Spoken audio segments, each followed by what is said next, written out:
Pada suatu masa yang sangat lama, di tanah yang kini dikenal sebagai Israel, bangsa Yahudi hidup dalam kedamaian di bawah bimbingan keyakinan dan tradisi mereka. Namun, takdir berkata lain. Gelombang diaspora atau penyebaran mereka ke seluruh penjuru dunia dimulai dengan peristiwa besar yang mengguncang tanah air mereka. Pada tahun 586 sebelum Masehi, kerajaan Babilonia di bawah pimpinan Raja Nebukadnezar menyerbu dan menghancurkan Yerusalem, merobohkan bait Allah Subhanahu wa Ta'ala yang menjadi pusat keagamaan mereka. Kota suci itu terbakar dan banyak orang Yahudi diusir dari tanah air mereka, dibawa ke pengasingan di Babylon. Pembuangan pertama ini menandai dimulainya diaspora yang panjang. Selama masa pembuangan di Babilonia, orang-orang Yahudi tidak kehilangan identitas mereka. Di tanah asing, mereka tetap menjaga tradisi, hukum, dan bahasa. Mereka berusaha mempertahankan keyakinan bahwa suatu hari mereka akan kembali ke tanah leluhur mereka. Harapan itu terwujud ketika Kekaisaran Persia mengalahkan Babilonia pada 539 sebelum Masehi. Dan Raja Kores Agung mengizinkan orang Yahudi kembali ke tanah Israel untuk membangun kembali bait Allah Subhanahu wa Ta'ala kedua. Namun, kedamaian itu tidak bertahan lama. Pada tahun 70 Masehi, Kekaisaran Romawi yang saat itu menguasai wilayah tersebut menindak keras pemberontakan Yahudi. Tentara Romawi di bawah Kaisar Titus menghancurkan bait Allah Subhanahu wa Ta'ala kedua dan membakar Yerusalem. Sekali lagi, bangsa Yahudi tersebar, kali ini ke seluruh wilayah Kekaisaran Romawi, ke Mesir, Yunani, Italia, bahkan sejauh Spanyol dan Afrika Utara. Seiring berjalannya waktu, diaspora Yahudi semakin menyebar. Komunitas Yahudi tumbuh di Eropa Barat, Timur Tengah, dan Afrika Utara. Mereka membawa serta tradisi dan kepercayaan mereka, tetapi hidup di bawah kekuasaan kerajaan-kerajaan asing seringkali dipenuhi tantangan. Di Spanyol, misalnya, komunitas Yahudi mencapai masa keemasan di bawah pemerintahan Muslim, dengan tokoh besar seperti Maimonides yang menjadi salah satu filsuf dan pemikir terkemuka pada masanya. Namun, pada tahun 1492, ketika Raja Ferdinand dan Ratu Isabella berhasil mengusir Muslim dari Spanyol, nasib buruk menimpa orang-orang Yahudi. Mereka diperintahkan untuk meninggalkan Spanyol dalam pengusiran massal yang terkenal. Orang-orang Yahudi yang diusir dari Spanyol terpaksa mencari perlindungan di berbagai tempat, termasuk ke Afrika Utara, Kekaisaran Ottoman, dan Eropa Timur. Di sana, mereka membangun komunitas baru, tetapi mereka tidak pernah berhenti merindukan tanah asal mereka di Israel. Zaman bergulir, dan kehidupan Yahudi di Eropa mulai menghadapi tantangan yang lebih berat. Di tengah gelombang antisemitisme yang meningkat, seorang jurnalis Yahudi asal Austria bernama Theodor Herzl mulai memikirkan solusi bagi masalah diaspora ini. Pada akhir abad ke-19, Herzl memperkenalkan ide Zionisme, gerakan yang menyerukan kembalinya orang Yahudi ke tanah air leluhur mereka, tanah Israel. Meskipun awalnya banyak yang ragu, idenya menjadi landasan dari gerakan yang lebih besar di kalangan Yahudi Eropa. Namun, tragedi terbesar terjadi selama Perang Dunia II. Dalam Holocaust, rezim Nazi Jerman membantai 6 juta orang Yahudi di Eropa, sebuah peristiwa mengerikan yang mengguncang dunia. Setelah perang, harapan orang Yahudi untuk kembali ke tanah Israel semakin menguat. Pada tahun 1948, negara Israel secara resmi didirikan, dan banyak orang Yahudi dari seluruh dunia mulai bermigrasi ke sana. Meskipun tidak semua, kisah diaspora Yahudi adalah kisah ketahanan dan harapan yang tak pernah padam. Meski tersebar di seluruh dunia selama ribuan tahun, mereka tetap menjaga identitas, budaya, dan keyakinan mereka.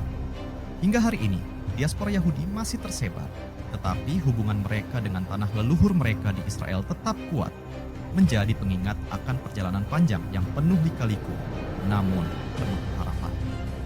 Diaspora Yahudi merujuk pada penyebaran orang-orang Yahudi dari tanah asal mereka di Israel, yang dimulai sejak zaman kuno dan berlangsung selama berabad-abad. Beberapa tokoh dan peristiwa penting terkait dengan diaspora Yahudi antara lain. Pertama, penghancuran bait Allah Subhanahu wa Ta'ala. Pertama, 686 sebelum Masehi. Pada tahun 586 sebelum Masehi, Yerusalem berdiri megah di bawah naungan bait Allah Subhanahu wa Ta'ala. Pertama, tempat yang menjadi pusat kehidupan bangsa Yahudi. Setiap hari, suara doa dan nyanyian pujian menggema dari dalam dindingnya. Namun, di tengah kehidupan yang damai itu, bayang-bayang kegelapan datang dari arah timur. "Yeremia, apa yang harus kita lakukan?" tanya seorang pemuda dengan wajah penuh ketakutan. Di sudut pasar Yerusalem, Nabi Yeremia berdiri dengan sorot mata penuh beban.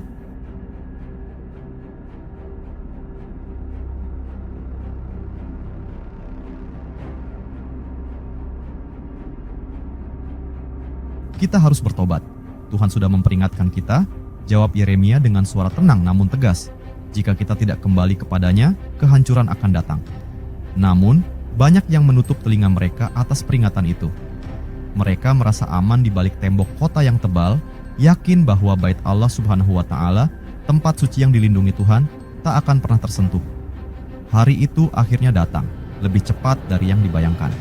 Dari kejauhan, suara derap kaki tentara Babilonia terdengar seperti guruh.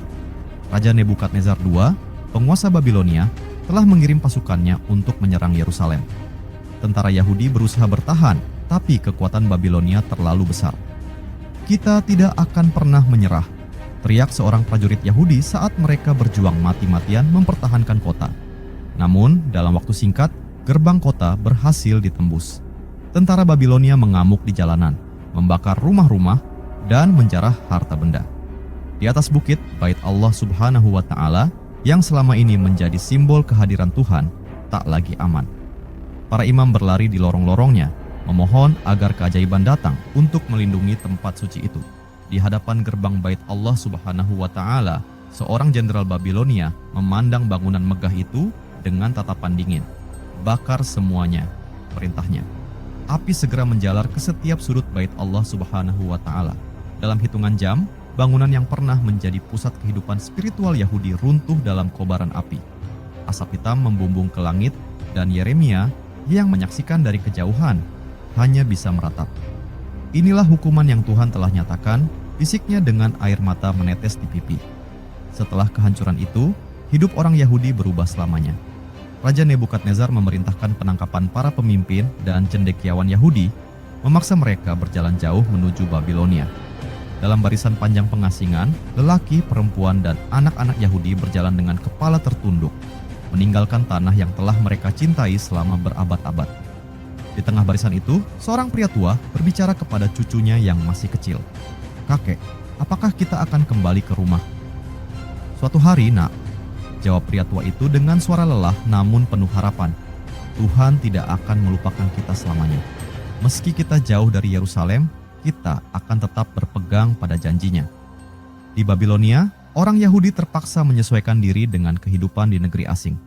Namun, meski jauh dari tanah leluhur, mereka tidak melupakan Yerusalem. Mereka berkumpul di tepi sungai-sungai Babilonia, bernyanyi dan berdoa, memohon agar suatu hari mereka bisa kembali. "Di tepi sungai Babilon, di sanalah kami duduk dan menangis ketika kami mengingat Zion." Begitulah nyanyian yang mereka lantunkan setiap hari. Sebuah pengingat akan tanah yang hilang, namun selalu ada dalam hati. Kehancuran bait Allah Subhanahu wa Ta'ala. Pertama, bukan hanya akhir dari sebuah bangunan, tetapi awal dari diaspora yang panjang bagi bangsa Yahudi. Mereka tersebar di Babilonia, Mesir, dan negeri-negeri jauh lainnya. Namun, dimanapun mereka berada, semangat mereka tidak pernah pudar. Bagi mereka, diaspora bukan akhir, tetapi perjalanan panjang menuju kembalinya ke rumah yang dijanjikan. Meski ribuan tahun berlalu, kisah tentang penghancuran bait Allah Subhanahu wa Ta'ala pertama tetap hidup, menjadi pengingat akan ketahanan dan harapan bangsa Yahudi di tengah pengasingan yang panjang. Kedua, penghancuran bait Allah Subhanahu wa Ta'ala. Kedua, 70 Masehi. Di bawah terik matahari Yerusalem, bait Allah Subhanahu wa Ta'ala. Kedua berdiri megah, sebuah simbol kekuatan iman dan pusat kehidupan spiritual bangsa Yahudi. Namun, di balik kemegahan itu, ada ketegangan yang mendidih.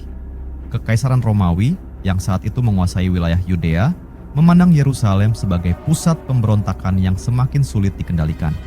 "Simon, kita tidak bisa membiarkan Romawi terus menindas kita," seru Yohanan, seorang pemuda Yahudi yang bersemangat, kepada temannya di pasar kota.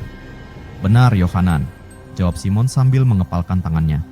"Tapi melawan mereka seperti melawan laut yang luas. Kita tidak punya cukup kekuatan." Namun, semangat pemberontakan di antara orang Yahudi terus membara. Banyak yang percaya bahwa Tuhan akan membebaskan mereka dari penindasan Romawi, seperti saat mereka dibebaskan dari Mesir berabad-abad sebelumnya. Pemberontakan Yahudi melawan Romawi akhirnya meletus pada tahun 66 Masehi, dan untuk sesaat ada harapan bahwa mereka akan memenangkan kemerdekaan. Tetapi Roma adalah kekuatan besar yang tidak bisa diremehkan. Kaisar Vespasianus dan putranya, Titus, mengirim pasukan besar untuk menundukkan pemberontakan Yahudi. Tahun 70 Masehi menjadi titik balik. Tentara Romawi mendekati Yerusalem dengan kekuatan penuh, mengepung kota suci itu, memutuskan aliran makanan dan air. Di dalam kota, kelaparan mulai melanda.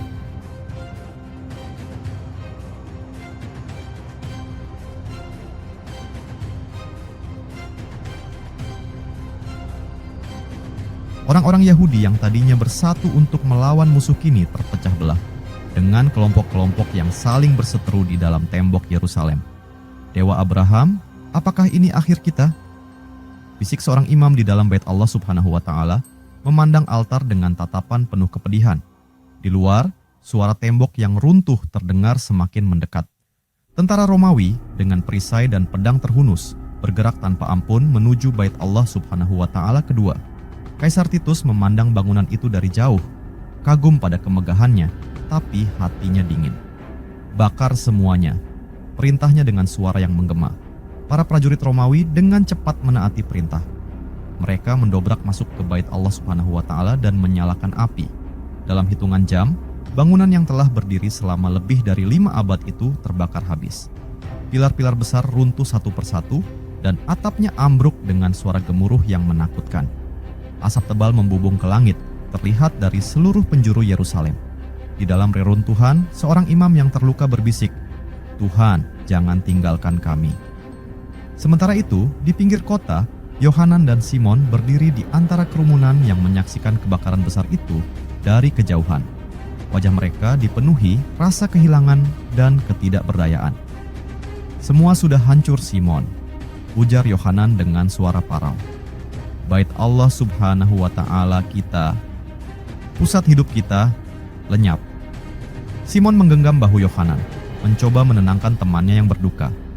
"Yerusalem mungkin terbakar, tapi kita harus tetap hidup. Kita harus menjaga iman ini, meski kita tersebar."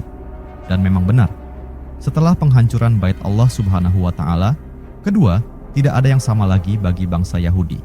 Ribuan dari mereka dibunuh atau dijual sebagai budak oleh Romawi. Yang selamat dipaksa meninggalkan tanah mereka, tersebar ke berbagai pelosok Kekaisaran Romawi, ke Mesir, Yunani, Italia, dan tempat-tempat lain yang jauh dari tanah leluhur mereka. "Kemana kita akan pergi sekarang, Simon?" tanya Yohanan dengan suara yang dipenuhi kesedihan saat mereka bersiap meninggalkan Yerusalem. "Kita akan pergi kemana saja kita bisa," jawab Simon. "Tapi kita akan selalu ingat Yerusalem. Ini bukan akhir, Yohanan. Meski kita tersebar, Tuhan tetap bersama kita." Mereka bersama ribuan orang Yahudi lainnya memulai perjalanan panjang ke pengasingan, meninggalkan Yerusalem yang telah menjadi abu. Inilah awal dari diaspora yang kedua, yang jauh lebih besar dan lebih menyakitkan daripada yang pertama. Orang Yahudi tersebar ke seluruh penjuru dunia, tetapi dimanapun mereka berada, mereka selalu memandang ke arah Yerusalem saat berdoa, merindukan hari ketika mereka bisa kembali. Di tepi sungai Tiber atau di kota-kota Yunani, mereka bernyanyi, "Jika aku melupakanmu, Yerusalem, biarlah tangan kananku menjadi lumpuh." Meski jarak dan waktu memisahkan mereka, mereka tidak pernah melupakan tanah suci mereka. Penghancuran bait Allah Subhanahu wa Ta'ala kedua oleh Romawi memaksa diaspora Yahudi tersebar lebih luas daripada sebelumnya, tetapi seperti api yang membakar, iman mereka justru semakin kokoh. Mereka tetap bertahan, meski terpencar, memegang teguh tradisi dan harapan akan suatu hari kembalinya mereka ke Zion.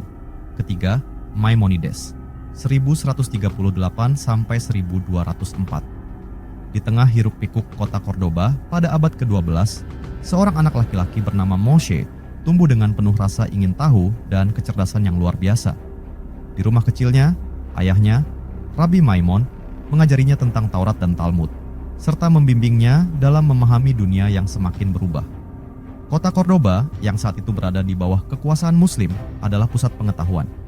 Di sana, orang Yahudi, Muslim, dan Kristen hidup berdampingan, bertukar ide dan ilmu. Abba, Apakah Tuhan akan selalu bersama kita, bahkan ketika kita tersebar? Tanya Moshe muda suatu sore saat dia duduk di dekat jendela melihat keluar rumah. Rabbi Maimon tersenyum lembut kepada putranya. Tentu Moshe, meski kita tersebar di berbagai belahan dunia, Tuhan tidak akan pernah meninggalkan kita. Kita adalah umat yang terpilih, dan dalam pengasingan kita, ada kebijaksanaan yang bisa kita petik. Moshe tumbuh menjadi seorang pemuda cerdas dengan rasa cinta yang mendalam terhadap filsafat dan agama. Namun, kehidupan mereka di Cordoba tidak akan bertahan lama. Pada tahun 1148, ketika kekuasaan Muslim fanatik dari dinasti Almohad merebut Cordoba, orang Yahudi diberi dua pilihan yang kejam, masuk Islam atau meninggalkan tanah air mereka. Keluarga Maimonides memilih pengasingan, meninggalkan Cordoba, dan memulai perjalanan panjang menuju keamanan di negeri asing. "Kemana kita akan pergi, Abah?" tanya Moshe, kini seorang pemuda yang gagah, dengan semangat yang masih menyala di matanya.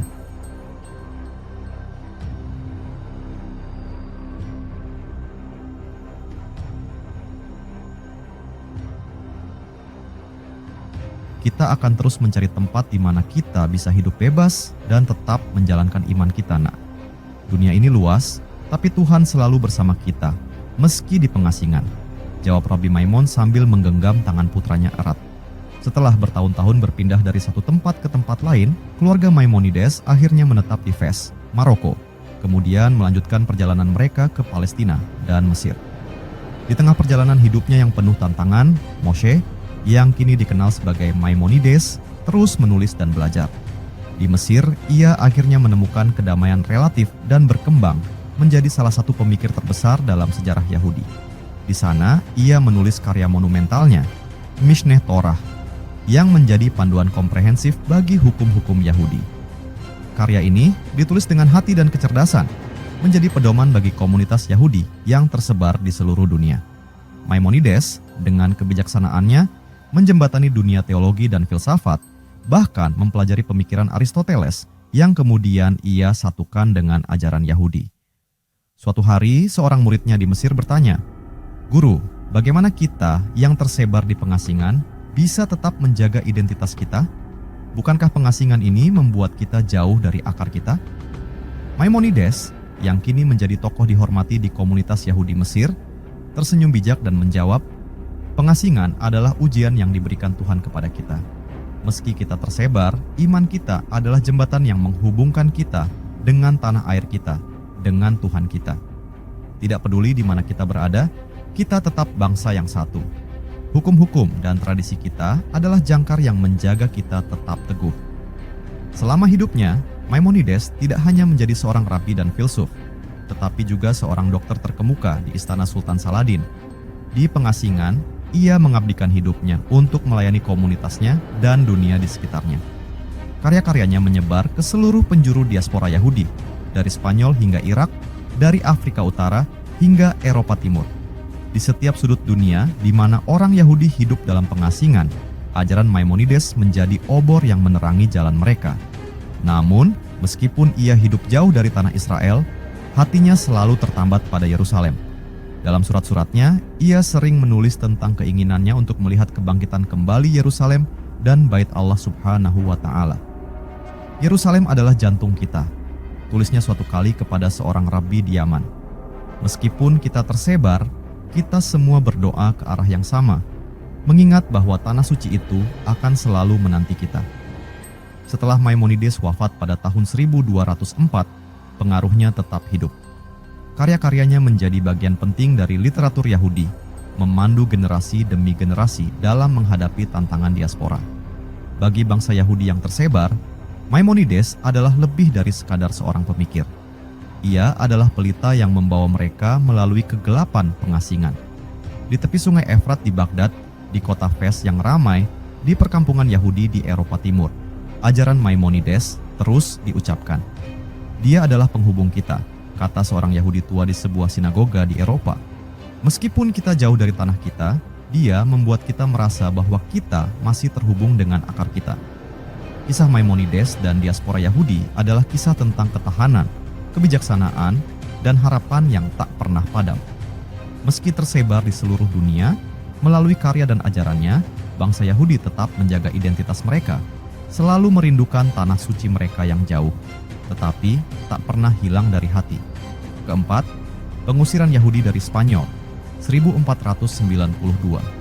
Pada suatu pagi yang cerah di kota Toledo pada tahun 1492, di bawah langit biru yang terbentang luas, sebuah peristiwa yang mengguncang dunia Yahudi sedang terjadi. Di dalam tembok rumah-rumah batu, orang-orang Yahudi Spanyol hidup dengan kecemasan. Suara lonceng gereja yang menggema di kejauhan menandakan akhir sebuah era. Keluarga-keluarga Yahudi di seluruh Spanyol sedang bersiap untuk meninggalkan rumah mereka, tanah yang telah mereka diami selama berabad-abad. Di sebuah rumah sederhana, Samuel, seorang lelaki tua dengan rambut yang memutih, duduk sambil mengemas barang-barang berharganya. Di sebelahnya, putrinya yang masih muda, Miriam, menangis. "Abah, mengapa kita harus pergi?" tanya Miriam dengan suara bergetar, air mata mengalir di pipinya. "Bukankah ini rumah kita? Mengapa kita diusir?" Samuel menatap putrinya dengan mata penuh kesedihan. "Miriam, Raja Ferdinand dan Ratu Isabella telah memutuskan bahwa kita tidak lagi diterima di sini.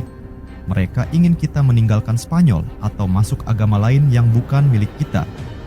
Suara Samuel terdengar berat, memuat beban sejarah panjang yang harus mereka tanggung.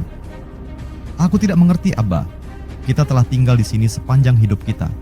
Bukankah ini rumah kita?" tanya Miriam lagi. Suaranya pecah oleh kesedihan.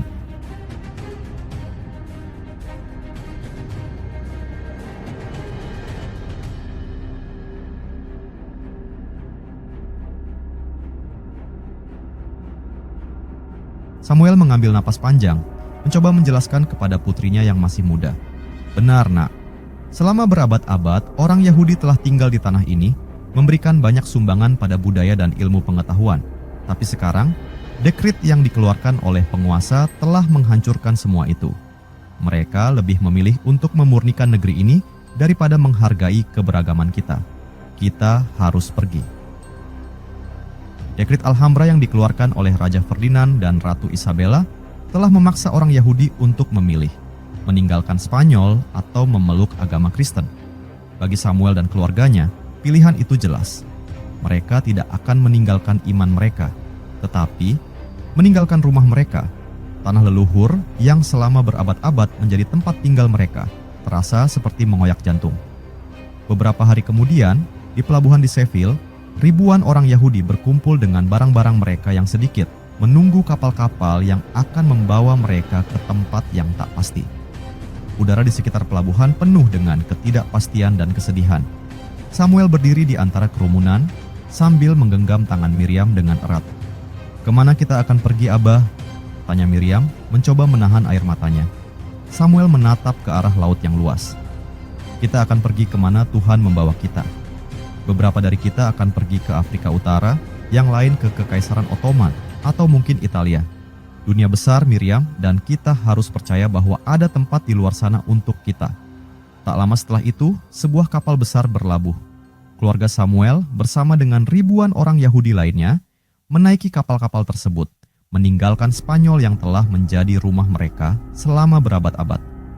Saat kapal mulai bergerak meninggalkan pelabuhan, Miriam menoleh ke belakang, melihat tanah Spanyol yang perlahan-lahan menghilang di kejauhan. "Akankah kita kembali suatu hari nanti, Abba?" tanya Miriam dengan suara kecil, penuh harap. Samuel menggelengkan kepalanya perlahan. "Mungkin tidak, Nak, tapi kita akan menemukan rumah baru. Kita akan tetap menjadi bangsa yang satu meski tersebar di banyak tempat." Perjalanan panjang diaspora Yahudi Spanyol dimulai. Orang-orang Yahudi yang terbuang itu tersebar ke berbagai wilayah. Afrika Utara, Kekaisaran Ottoman, Italia, dan Belanda. Dimanapun mereka pergi, mereka membawa serta tradisi, bahasa Ladino, dan keyakinan mereka yang tak tergoyahkan. Komunitas-komunitas baru mulai terbentuk, namun luka dari pengusiran itu tidak pernah benar-benar sembuh. Di Konstantinopel, di bawah naungan Kekaisaran Ottoman yang ramah, sebuah keluarga Yahudi yang baru tiba dari Spanyol duduk bersama di tepi sungai Bosforus. Mereka menyebut tempat ini rumah baru, tapi itu tidak akan pernah terasa seperti Spanyol, keluh seorang lelaki tua, seorang kakek, yang membawa serta ingatan pahit dari pengusiran. Namun, seorang rabi yang lebih muda di sana menanggapi dengan penuh keyakinan, "Tidak, kita mungkin tidak akan pernah kembali ke Spanyol, tapi disinilah kita bisa memulai lagi. Di sini, kita bebas menjalankan iman kita tanpa rasa takut. Kita harus melihat pengusiran ini sebagai awal dari sesuatu yang baru, bukan akhir dari segalanya." Tahun demi tahun berlalu dan diaspora Yahudi dari Spanyol terus berkembang. Di Amsterdam, mereka membangun sinagoga-sinagoga besar, dan di Afrika Utara, mereka membentuk komunitas yang tangguh. Di seluruh wilayah Mediterania dan sekitarnya, orang Yahudi Spanyol yang tersebar menciptakan dunia baru sambil tetap memelihara ingatan akan tanah yang telah mereka tinggalkan. Namun, meski tersebar, mereka tetap satu. Setiap kali mereka berkumpul untuk berdoa, mereka tetap menghadap ke Yerusalem, menyanyikan nyanyian yang sama yang pernah mereka lantunkan di Spanyol. "Yerusalem, jika aku melupakanmu, biarlah lidahku melekat pada langit-langit mulutku." Kisah diaspora Yahudi dari Spanyol adalah kisah tentang kehilangan dan ketahanan. Meski mereka diusir dari tanah mereka, identitas dan iman mereka tetap kuat, berakar dalam tradisi yang mereka bawa ke tempat-tempat baru. Pengusiran itu hanya menambah kekuatan mereka, memperluas jangkauan diaspora Yahudi, dan memperkaya warisan budaya yang mereka bawa ke seluruh dunia. Kelima, Theodor Herzl, 186 sampai 1004. Pada akhir abad ke-19, di sebuah apartemen kecil di Wina, seorang pria bernama Theodor Herzl duduk di mejanya, matanya menatap penuh kegelisahan pada tumpukan kertas di hadapannya. Di luar, salju perlahan turun, melapisi jalanan kota.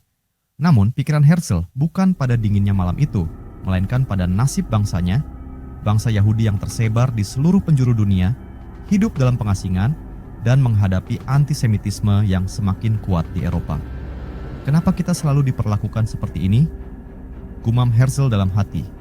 Suaranya hampir tak terdengar.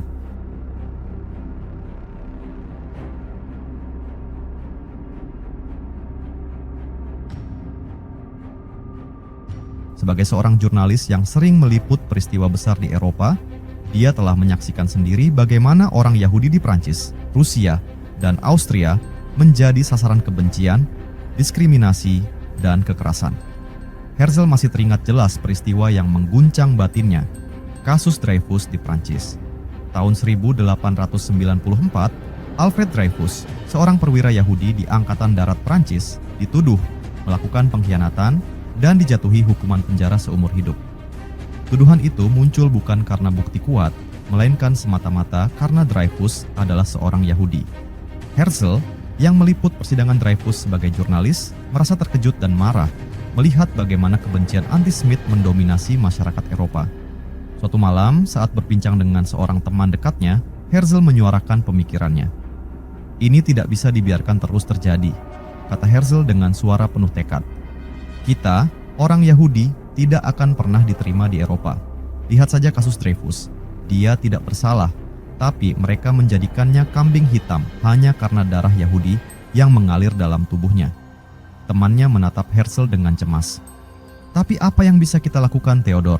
Kita tersebar di seluruh dunia tanpa tanah air. Kita telah menjadi bangsa pengungsi selama ribuan tahun." Herzl berdiri dari kursinya, tatapannya berkilat penuh keyakinan. "Itulah jawabannya. Kita harus memiliki tanah air sendiri. Sudah waktunya kita, bangsa Yahudi, berhenti bergantung pada kemurahan hati negara-negara lain. Kita harus memiliki tempat di mana kita bisa hidup bebas, tanpa rasa takut." Temannya terdiam, seolah tak percaya dengan apa yang baru saja didengar. "Kamu berbicara tentang Zionisme," gumamnya pelan. "Ya," jawab Herzl tegas. "Zionisme. Kembali ke tanah leluhur kita di Palestina. Hanya di sana kita bisa membangun masa depan yang aman bagi bangsa Yahudi. Jika kita terus bertahan di negeri-negeri yang tidak menginginkan kita akan terus menjadi korban penganiayaan." Dengan semangat yang menyala, Herzl mulai menuliskan gagasannya dalam sebuah buku yang kelak dikenal sebagai Der Judenstaat, negara Yahudi. Di dalamnya, ia menjelaskan visinya tentang pembentukan negara Yahudi di Palestina, tanah yang sejak lama dianggap sebagai tanah leluhur bangsa Yahudi.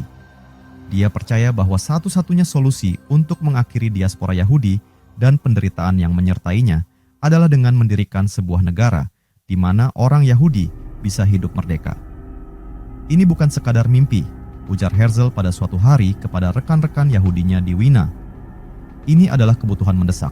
Jika kita tidak bertindak sekarang, generasi berikutnya akan terus mengalami penderitaan yang sama, seperti yang kita alami hari ini. Beberapa orang di ruangan itu mengangguk setuju, sementara yang lain ragu. Tapi Herzl, kata salah seorang dari mereka, bagaimana kita bisa meyakinkan bangsa-bangsa besar dunia untuk mengizinkan kita kembali ke Palestina? Itu tanah di bawah kekuasaan Kekaisaran Ottoman. Herzl menatap mereka dengan tenang. Kita akan bernegosiasi. Saya akan berbicara dengan para pemimpin dunia. Ini bukan perkara kecil, tetapi saya yakin kita bisa melakukannya. Saya akan mengorganisir Kongres Zionis dan bersama-sama kita akan membuat dunia mendengar suara kita. Pada tahun 1897, Herzl memenuhi janjinya. Di Basel, Swiss, ia mengadakan Kongres Zionis pertama yang dihadiri oleh perwakilan-perwakilan Yahudi dari seluruh dunia. Di sana, Herzl berdiri di hadapan mereka, menyampaikan pidatonya dengan semangat yang membara. Jika kalian mau percaya, kita bisa mencapainya. Hari ini, di Basel, saya mendirikan negara Yahudi, katanya dengan penuh keyakinan. Mungkin tidak semua dari kita akan melihatnya, tapi percayalah, dalam waktu 50 tahun, dunia akan menyaksikan kebangkitan negara kita. Kata-kata Herzl menyentuh hati banyak orang. Meskipun masih ada yang meragukan, semakin banyak orang Yahudi yang bergabung dalam gerakan Zionis melihat Herzl sebagai pemimpin visioner yang bisa membebaskan mereka dari penindasan. Namun, perjuangan ini tidaklah mudah. Herzl harus berhadapan dengan berbagai tantangan, mulai dari perlawanan politik hingga kesulitan finansial. Tapi, dia tidak pernah menyerah. Setiap kali ada yang meragukan atau kehilangan harapan, Herzl selalu berkata, "Jika kita mau, itu bukan sekadar mimpi. Im tirzu, ein zo agada. Jika kalian menginginkannya, ini bukan mimpi." Sayangnya, Herzl tidak sempat melihat hasil dari perjuangannya. Dia meninggal pada tahun 1904 dalam usia 44 tahun, sebelum negara Israel benar-benar terbentuk. Namun, benih yang ia tanam dalam gerakan Zionis terus tumbuh. 34 tahun setelah kematiannya, pada tahun 1948, negara Israel akhirnya berdiri, seperti yang Herzl ramalkan. Meskipun Herzl telah tiada, namanya abadi dalam sejarah. Dia dikenang sebagai Bapak Zionisme modern, seorang pria yang dengan tekad dan visinya berhasil menggerakkan diaspora Yahudi untuk kembali ke tanah leluhur mereka setelah ribuan tahun terpisah.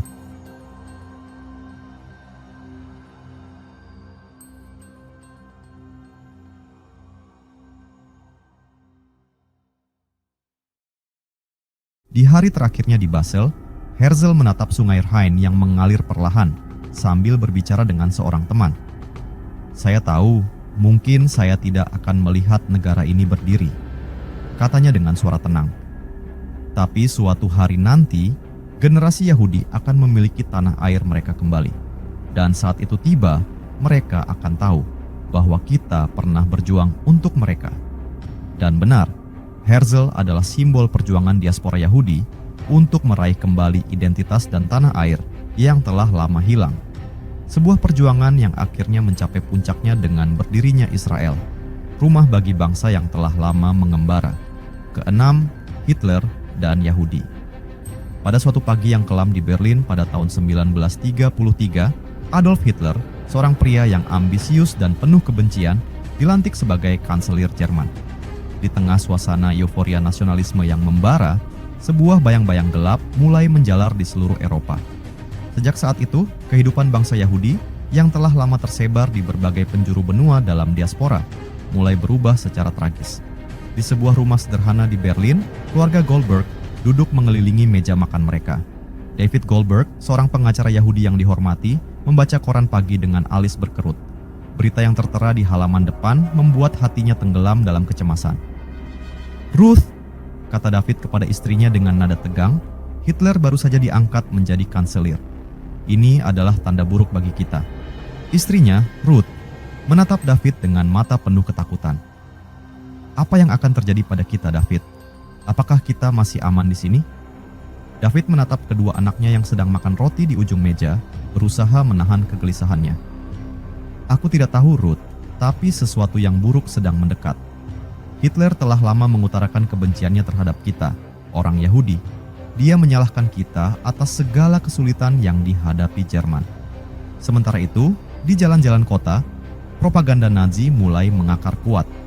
Poster-poster dan selebaran yang menggambarkan orang Yahudi sebagai ancaman bagi bangsa Jerman menghiasi tembok-tembok, dan retorika kebencian semakin lantang terdengar di setiap sudut. Di balik topengnya sebagai pemimpin, Hitler dengan cepat membentuk agenda rahasia untuk memusnahkan seluruh bangsa Yahudi dari Eropa. Bersama Joseph Goebbels, kepala propaganda Nazi, Hitler menciptakan narasi jahat bahwa orang Yahudi adalah musuh dalam selimut. Setiap permasalahan ekonomi, sosial, dan politik yang dialami Jerman setelah Perang Dunia I diletakkan di atas pundak bangsa Yahudi. Dalam pidato-pidatonya yang penuh kebencian, Hitler berkata, "Orang Yahudi adalah virus yang harus dibasmi. Jika kita tidak mengambil tindakan, mereka akan menghancurkan Jerman." Tak lama setelah itu, kebijakan-kebijakan antisemit mulai berlaku. Pada tahun 1935, hukum Nuremberg diumumkan, mencabut hak-hak sipil orang Yahudi. Mereka tak lagi dianggap sebagai warga negara, dilarang menikah dengan orang non-Yahudi, dan dipaksa menandai identitas mereka dengan bintang kuning. Di dalam rumah Goldberg, ketakutan terus merayap. "David, kita harus pergi," ujar Ruth suatu malam, ketika suara kerumunan massa Nazi yang berteriak Judenraus terdengar dari jalan-jalan luar. David mengangguk lemah, matanya menatap kosong ke jendela. "Ya, kita harus meninggalkan Jerman. Ini bukan lagi rumah kita. Tapi kemana kita akan pergi?" Seiring berjalannya waktu, menjadi jelas bahwa Hitler tidak hanya ingin mengusir orang Yahudi dari Jerman. Tujuan sebenarnya jauh lebih mengerikan, pemusnahan total bangsa Yahudi dari muka bumi. Pada tahun 1941, Nazi meluncurkan solusi akhir mereka, rencana sistematis untuk membantai jutaan orang Yahudi di kamp-kamp konsentrasi seperti Auschwitz, Treblinka, dan Sobibor. Ketika Kristallnacht, malam kaca pecah, terjadi pada tahun 1938. Kebencian Nazi mencapai puncaknya. Sinagoga dibakar, toko-toko milik orang Yahudi dihancurkan, dan ribuan orang Yahudi ditangkap dan dikirim ke kamp-kamp konsentrasi. Di malam yang mencekam itu, keluarga Goldberg bersembunyi di loteng rumah mereka, mendengar suara kaca yang pecah di jalanan dan api yang melalap bangunan-bangunan di sekitarnya. "Ayah, apa yang akan terjadi pada kita?" tanya anak sulung mereka, Hannah, dengan suara gemetar. David menggenggam tangan putrinya, berusaha menenangkan. "Kita akan bertahan, Nak, tapi kita harus pergi dari sini.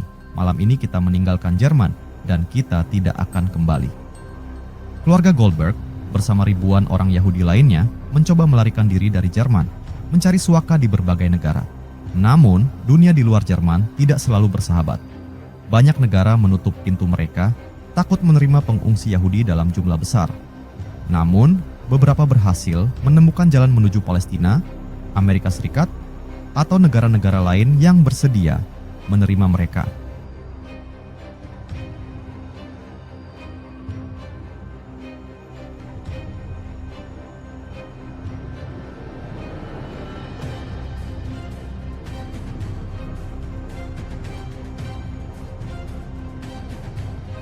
Namun, jutaan lainnya tidak seberuntung itu. Di seluruh Eropa, bangsa Yahudi ditangkap, dipaksa hidup dalam ghetto-ghetto sempit, dan akhirnya dikirim ke kamp-kamp kematian. Dalam hitungan tahun, diaspora Yahudi yang selama ribuan tahun tersebar di Eropa terancam punah oleh genosida yang dilakukan Nazi. Suatu hari di tahun 1943, di kamp konsentrasi Auschwitz, David dan keluarganya dipisahkan. Dalam suasana yang penuh kekacauan, para penjaga Nazi dengan brutal menyeret mereka ke arah yang berbeda. "Ruth! Hannah!" teriak David, berusaha mengejar keluarganya. Namun, seorang penjaga Nazi memukulnya dengan senapan, membuatnya jatuh ke tanah. Itu adalah kali terakhir dia melihat istri dan anak-anaknya. Di tengah keputusasaan, David menyadari bahwa ini bukan sekadar soal kehilangan keluarganya. Ini adalah kisah seluruh bangsanya. Sebuah upaya sistematis untuk memusnahkan seluruh bangsa Yahudi, menghancurkan bukan hanya tubuh mereka, tetapi juga jiwa dan warisan mereka. Pada akhir perang, 6 juta orang Yahudi telah tewas di tangan Nazi. Hitler, dalam upaya gilanya untuk membentuk dunia sesuai visinya yang sempit dan penuh kebencian, hampir menghapus satu bangsa dari muka bumi, Namun, meski Holocaust meninggalkan luka yang mendalam, itu tidak menghancurkan semangat bangsa Yahudi. Setelah perang berakhir, orang Yahudi yang tersisa, mereka yang selamat dari kengerian Holocaust, kembali tersebar ke seluruh dunia. Beberapa kembali ke Eropa, tapi banyak yang memilih untuk membangun kehidupan baru di Palestina, Amerika Serikat, atau negara-negara lain yang menerima mereka dengan tangan terbuka. Pada tahun 1948, dengan berdirinya negara Israel, sebuah tempat yang selama berabad-abad hanya menjadi impian, bangsa Yahudi akhirnya memiliki rumah. Namun, kisah diaspora mereka yang dibentuk oleh ribuan tahun pengasingan dan penderitaan, termasuk Holocaust, tetap menjadi bagian tak terpisahkan dari identitas mereka. Di Yerusalem, sebuah keluarga yang selamat dari Holocaust berdiri di depan tembok ratapan, berdoa dalam keheningan. Seorang lelaki tua, seorang penyintas Auschwitz, menggenggam tangan cucunya yang kecil. "Kakek, apa yang terjadi pada kita dahulu?" tanya cucu kecil itu dengan polos. Lelaki tua itu menghela napas panjang, matanya berkaca-kaca. "Itu adalah masa yang gelap, Nak. Dunia mencoba menghancurkan kita. Tapi ingatlah ini, meski kita tersebar, meski kita dikejar dan diburu, kita selalu bangkit kembali. Kita adalah bangsa yang kuat dan kini kita punya tempat yang bisa kita sebut rumah." Dengan berdirinya Israel, bangsa Yahudi akhirnya memiliki tempat untuk melabuhkan harapan mereka. Meskipun bayang-bayang Holocaust dan diaspora, panjang mereka tetap menjadi bagian dari ingatan kolektif yang tak terlupakan. Diaspora Yahudi mempengaruhi peradaban dan sejarah dunia dalam berbagai aspek, baik dalam konteks agama, sosial, maupun politik.